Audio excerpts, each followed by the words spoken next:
Friends, ಎಲ್ಲ ಹೇಗಿದ್ದೀರಾ? ಶ್ವೇತಾ ಅವಿನಾಶ್ ಚಾನಲ್ಗೆ ಸ್ವಾಗತ. ಇವತ್ತು ಸೂಪರ್ ರೆಸಿಪಿ ತೊಗೊಂಬಂದಿನಿ. ಅದೇನೆಂದರೆ ಸಬ್ಸಿಗೆ ಸೊಪ್ಪು ಅಂತಾರೆ, ಸಬ್ಬಸಿಗೆ ಸೊಪ್ಪು ಅಂತಾರೆ. ತುಂಬ ಟೇಸ್ಟಿಯಾಗಿ ತುಂಬಾ ಚೆನ್ನಾಗಿರುತ್ತೆ. ಅದು ಹೇಗೆ ಮಾಡೋದು ನೋಡೋಣ ಫ್ರೆಂಡ್ಸ್. ಫಸ್ಟು ಫ್ರೈ ಪ್ಯಾನ್ ಬಿಸಿಗೆ ಇಟ್ಕೊಂಡಿನಿ. ಸ್ವಲ್ಪ ಒಗ್ಗರಣೆಗೆ ಎಣ್ಣೆ ಹಾಕ್ಕೊತೀನಿ. ಇದು ಸಾಸಿವೆ, ಜೀರಿಗೆ, ಕಡಲೆಬೇಳೆ ಹಾಕಿದ್ದೀನಿ. ಬೇಕಿದ್ರೆ ನೀವು ಬೇಳೆ ಸ್ಕಿಪ್ ಮಾಡ್ಕೋಬೋದು, ಹಾಕಿದರೆ ಚೆನ್ನಾಗಿರುತ್ತೆ ಅಂತೇಳಿ ಹಾಕ್ತಾಯಿದ್ದೀನಿ. ಫ್ರೈ ಆಗಿದೆ. ಸ್ವಲ್ಪ ಕರಿಬೇವು ಹಾಕ್ತಾಯಿದ್ದೀನಿ.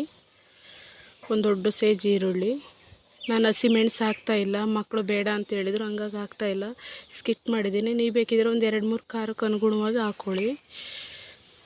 ಈ ಫ್ರೈ ಆಗಿದೆ.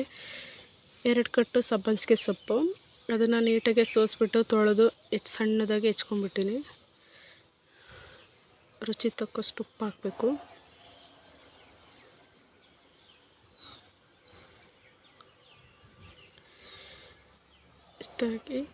ಇಷ್ಟಾದರೆ ಆಯಿತು. ಅರಿಶಿನ ಪುಡಿ. ನಾನು ಬೇಯಲಿಕ್ಕೆ ಯಾವುದನ್ನೇ ನೀರು ಹಾಕ್ತಾ ಇಲ್ಲ, ಅದೇ ನೀರಲ್ಲೇ ಬೆಂದೋಗ್ಬಿಡುತ್ತೆ. ಈಗ ಆಗಿದೆ ನೋಡಿ ಫ್ರೆಂಡ್ಸ್, 5 ನಿಮಿಷ ಆಗಿದೆ. ಲಾಸ್ಟಲ್ಲಿ ಸ್ವಲ್ಪ ಕಾಯಿ ತುರಿ ಹಾಕ್ತಾಯಿದ್ದೀನಿ. ನೀವು ಬೇಕಿದ್ರೆ ಹೆಚ್ಚು ಕಾಯಿ ತುರಿನೂ ಹಾಕ್ಕೊಳ್ಳಿ, ಹೆಚ್ಚು ಕೊತ್ತಂಬರಿನೂ ಹಾಕ್ಕೊಳ್ಳಿ. ನೀವು ಎಷ್ಟು ಹಾಕ್ತೀರೋ ಅಷ್ಟೇ ಚೆನ್ನಾಗಿ ಬರುತ್ತೆ. ನೋಡಿದ್ರಲ್ಲ ಫ್ರೆಂಡ್ಸ್, ಏನು ಸೂಪರಾಗಿ ಕಾಣಿಸ್ತಾ ಇದೆ. ಸಬ್ಬಸಿಗೆ ಸೊಪ್ಪು, ಸಬ್ಬಸಿಗೆ ಸೊಪ್ಪು ಹಳ್ಳಿ ಕಡೆ ಎಲ್ಲ ತುಂಬ ಫೇಮಸ್ಸು.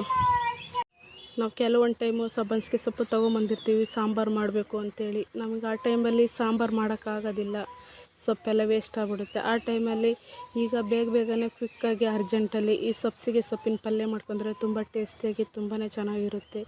ಈ ರೆಸಿಪಿ ಇಷ್ಟ ಆದರೆ ಲೈಕ್ ಮಾಡಿ, ಶೇರ್ ಮಾಡಿ, ಸಬ್ಸ್ಕ್ರೈಬ್ ಮಾಡಿ. Thank you.